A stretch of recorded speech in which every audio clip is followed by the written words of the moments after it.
নমস্কার বন্ধুরা, জৈন দর্শনের ওপর 5টি প্রশ্ন আলোচনা করব।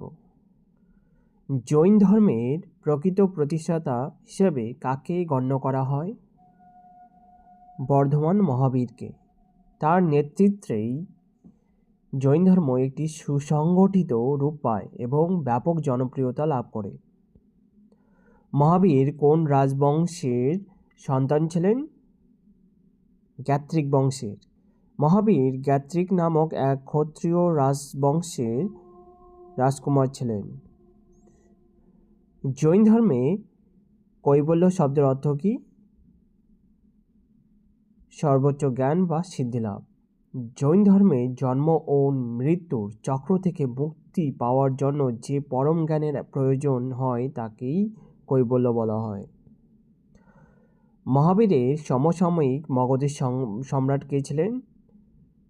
বিম্বিসার। মগধের বিম্বিসার মহাবীর এবং গৌতম বুদ্ধ উভয়েরই কি সমসাময়িক ছিলেন। জৈনদের দ্বিতীয় সম্মেলনে অর্থাৎ বল্লভীতে কি সম্পাদিত হয়েছিল? ধর্মগ্রন্থগুলোর চূড়ান্ত সংকলন। ভিডিওটি দেখার জন্য অনেক অনেক ধন্যবাদ।